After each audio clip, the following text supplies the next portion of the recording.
अरे कालू बेटा, टुनटुनी को बच्चा होने वाला है। तुम एक काम करो, डॉक्टर के पास जाकर टुनटुनी की जांच करवाते हैं।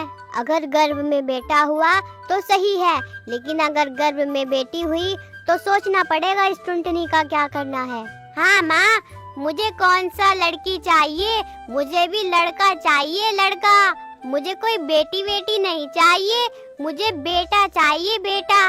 चलो डॉक्टर के पास जाकर पूछ ही आते हैं कि इस बार टुनटुनी को लड़का होगा कि लड़की। कालू कौवा और उसकी माँ टुनटुनी को जबरदस्ती डॉक्टर के पास ले जाते हैं। डॉक्टर साहब, जरा मेरी पत्नी को चेक करके बताओ कि इसको लड़का होगा या लड़की। अरे नहीं नहीं, पागलों जैसी बातें क्यों कर रहे हो?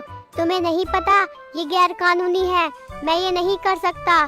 तुम इसे कहीं और ले जाओ। सुन डॉक्टर, मैं तुझे इज्जत से बोल रहा हूँ, मेरी बात मान ले, वरना तेरे लिए ठीक नहीं होगा।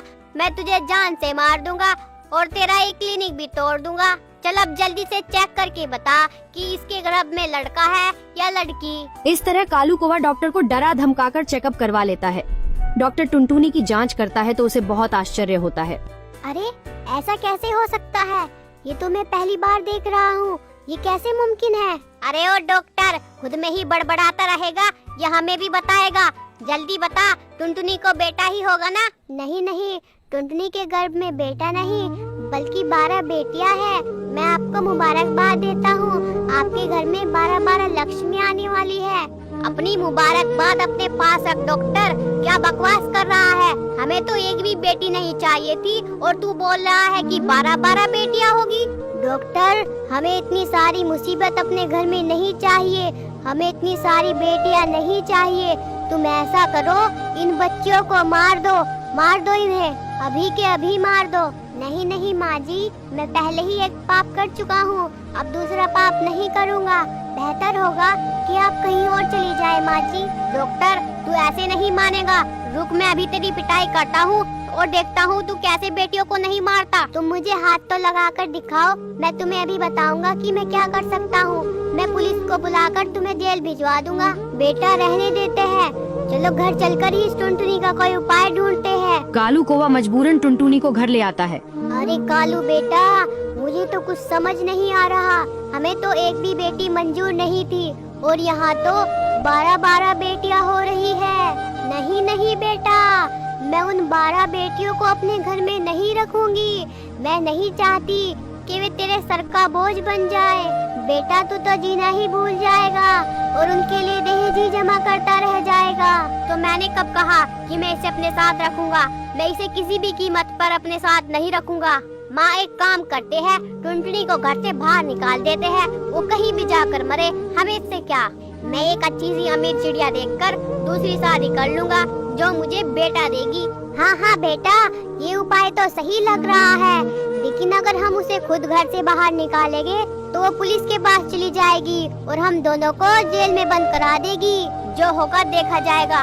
मैं पुलिस वालों से भी निपट लूंगा, लेकिन इस टुनटुनी को अपने साथ घर में नहीं रखूंगा। वो दोनों टुनटुनी को घर से बाहर निकाल देते हैं।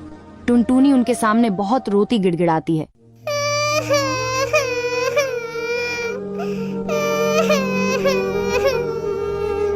माँ जी, कालू जी, आप मुझे घर से बाहर क्यों निकाल रहे हैं?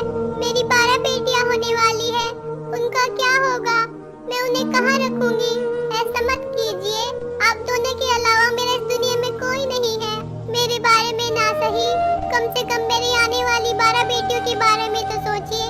अरे कलमुही, तू कहीं भी जाकर मर, हमें क्या? हमने तुझसे पहले ही कहा था हमें लड़का चाहिए, लड़का। लेकिन नहीं, तू तो हमें 12 बेटियां देने वाली थी। माँ जी, मैं मानती हूँ मेरे 12 लड़कियाँ होने वाली है, लेकिन इसमें तो मेरा कोई कसूर नहीं, ये तो भगवान की देन है। आपको तो खुश होना चाहिए कि आपके घर में 12 लक्ष्मियाँ आने वाली है। अरे भाड़ में गई तेरी 12 लक्ष्मियाँ, अपनी 12 लक्ष्मियों को अपने पास ही रख। टुनटुनी रोती हुई जंगल की तरफ चली जाती है। वो एक कुएं के पास जाती है। उसके पास कोई रास्ता नहीं था, इसलिए वो मरने का फैसला ले लेती है। जैसे ही वो कुएं में कूदने वाली होती है, तभी उसे टिकी चिड़िया आवाज देकर रोक लेती है। अरे रुको रुको बहन, तुम अपनी जान क्यों देने जा रही हो? तुम्हारे साथ क्या गलत हुआ है? मुझे बताओ, मैं तुम्हारी मदद करूंगी। क्या बताऊं बहन, मेरे पति और सास ने मुझे घर से बाहर निकाल दिया। मेरी 12 बेटियां होने वाली है। मेरे पास घर भी नहीं है। मैं अपनी बच्चियों को कहाँ रखूंगी? इसलिए मुझे एक ही रास्ता नजर आया। ये चिड़िया तो 12 अंडे देने वाली है और अगर मैं इसके अंडों को बेच दूं तो मुझे बहुत पैसा मिलेगा। तुम फिक्र मत करो बहन, तुम मेरे साथ चलो, मैं तुम्हें अपने घर में रखूंगी। बहन, तुम मुझे अपने घर में रखने के लिए तैयार हो? मैं तुम्हारा ये एहसान कभी नहीं भूलूंगी। इस तरह टुनटुनी चिड़िया टिकी चिड़िया के घर में रहने लगती है। कुछ दिन बाद टुनटुनी के 12 अंडे हुए। फिर एक दिन जब टुनटुनी अपने लिए दाना लेने जा रही थी। टिकी बहन, मैं अपने लिए दाना लेने जा रही हूँ, तुम मेरे अंडों का ध्यान रखना। हाँ हाँ बहन, तुम आराम से दाना लेने चली जाओ। वैसे भी अंडों का तो अब मुझे ही देखना है। ये टुनटुनी तो अब जा चुकी है, अब इन अंडों को बेचने चलती हूँ। इतना कहकर टिकी चिड़िया अंडों को लेकर एक अंडा व्यापारी के पास जाती है। दुकानदार साहब, मैं इन अंडों को बेचना चाहती हूँ, बताओ इन अंडों की मुझे क्या कीमत दोगे? दुकानदार अंडों को देखकर कुछ सोचने लगता है। इन अंडों से तो बच्चे निकलने वाले हैं, इसलिए ये अंडे बहुत कीमती है। इस चिड़िया को इन अंडों की कीमत नहीं पता, इसलिए इसे बेवकूफ बनाकर यहाँ से भगा देता हूँ। देखो चिड़िया, मुझे लगता है ये अंडे खराब है, इसलिए मैं इन्हें कल तक अपने पास रखूंगा। अगर ये अंडे खराब हुए तो ये फूट जाएंगे और नहीं फूटे तो मैं इनकी कीमत तुम्हें दे दूंगा। अरे नहीं नहीं, मुझे इन अंडों के पैसे अभी चाहिए, मैं कल तक इंतजार नहीं कर सकती। तुम इंतजार नहीं कर सकती तो ठीक है, मैं आज ही तुम्हें अंडे के पैसे दे दूंगा, लेकिन तुम मुझे इन्हें चेक करने का थोड़ा समय दो और तुम अभी यहाँ से चली जाओ। इतना सुनकर टिकी चिड़िया घर चली आती है। थोड़ी देर बाद टुनटुनी दाना लेकर लौटती है।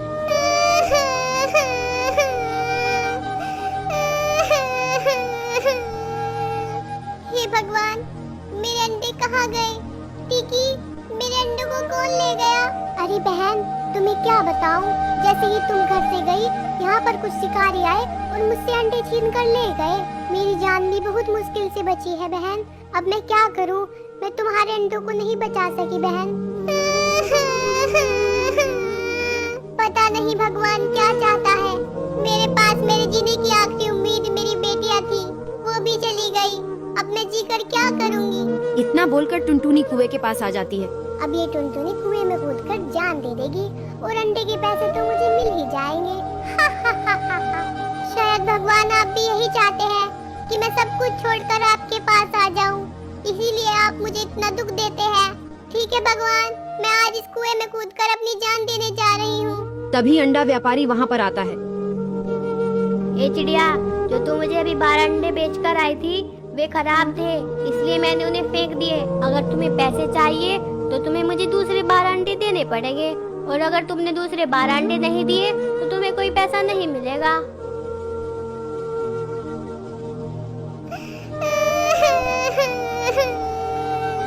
टिकी बहन, तुमने मेरे अंडे सिर्फ पैसों के लिए बेच दिए।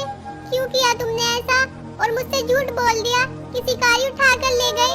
अगर तुम्हें पैसे ही चाहिए थे तो तुम मुझसे मांग लेती, मैं तुम्हें किसी भी तरह मेहनत मजदूरी करके पैसे दे देती। टुनटुनी बहन, मुझे माफ कर दो, मुझसे गलती हो गई, मुझे ऐसा नहीं करना चाहिए था। लेकिन टुनटुनी, चलो हम चलकर उस दुकानदार से अंडे वापस ले आते हैं। लेकिन वो दुकानदार कह कर गया है कि उसने वे अंडे फेंक दिए, अब मुझे मेरे अंडे वापस नहीं मिल सकते। नहीं नहीं, वो दुकानदार झूठा है, उसने अंडे कहीं नहीं फेंके होंगे। चलो हम चलकर उसकी दुकान पर देख लेते हैं। इतना कहकर दोनों व्यापारी की दुकान पर जाते हैं। उसने वो अंडे छिपा रखे थे। टिकी, अंडे तो दुकानदार ने छिपाए हुए हैं, लेकिन वो हमें अंडे नहीं देगा। अब हम उससे अंडे कैसे लें? टुनटुनी बहन, अंडे मेरी वजह से दुकानदार के पास गए हैं, अब उन्हें वापस लाना भी मेरी जिम्मेदारी है। तभी टिकी चिड़िया दुकानदार के पास जाती है। दुकानदार साहब, मैं जो पहले अंडे लाई थी वे खराब निकल गए, लेकिन मेरे पास बहुत सारे अंडे हैं, इसलिए तुम मेरे साथ चलो। जो भी अंडे तुम्हें पसंद आएंगे तुम वो ले लेना। इतना सुनकर दुकानदार खुश होकर टिकी चिड़िया के साथ चला जाता है। तभी टुनटुनी को अंडे उठाने का मौका मिल जाता है और वो अंडे उठाकर घर चली जाती है। इधर टिकी चिड़िया व्यापारी को घोंसले के पास ले जाती है। ये चिड़िया, कहाँ है अंडे? अरे अंडे तो यहीं पर रखे थे, लगता है अंडे किसी ने चोरी कर लिए। ये चिड़िया, तुम मेरा समय बर्बाद कर रही है, मैं जा रहा हूँ, पर अगर अब तू मेरी दुकान पर आई तो मुझसे बुरा कोई नहीं होगा। अब तो मेरा काम हो गया, तेरी दुकान पर तो मैं वैसे भी नहीं जाने वाली। हा हा हा हा हा। कुछ दिन बाद टुनटुनी चिड़िया की 12 बेटियां होती हैं। उसकी सभी बेटियां बहुत मेहनती थीं, इसलिए धीरे धीरे टुनटुनी अमीर होती गई। उसने अपना नया घर भी बना लिया। उधर कालू कौवे ने दूसरी शादी कर ली थी। उसका एक बेटा भी हो गया था, पर वो निठल्ला आवारा फिरता रहता था। नालायक, तुझे कितनी बार समझाया है, पढ़ लिया कर, पूरे दिन आवारा फिरता रहता है, तुझे समझ नहीं आता? ये मेरा बेटा है, कोई तेरी पहली बीवी की लड़की नहीं जो तेरी हर बात सुनती रहेगी। पहले तू खुद जाकर पढ़ ले। ये मेरा भी बेटा है, तुम इसे सर पर चढ़ा कर रखती हो, तभी ये मेरी कोई बात नहीं मानता। मैं इसे अभी बताता हूँ। तभी कालू कौवा अपने बेटे को पीट देता है। इस पर उसका बेटा और पत्नी मिलकर कौवे को पीटकर घर से बाहर निकाल देते हैं। कौवा उदास मन से बैठा हुआ था। तभी वहाँ से टुनटुनी गुजर रही थी। अजी, आप यहाँ क्यों बैठे हो? बहुत समय बाद आपको देखा है। टुनटुनी, मुझे माफ कर दो, मैंने तुम्हें घर से बाहर निकालकर तुम्हारे साथ बहुत गलत किया था और आज मुझे अपने किए का बहुत पछतावा है। अजी कोई बात नहीं, जो हुआ सो हुआ, आप मेरे साथ चलिए। फिर कालू कौवा टुनटुनी और अपनी 12 बेटियों के साथ खुश रहने लगता है।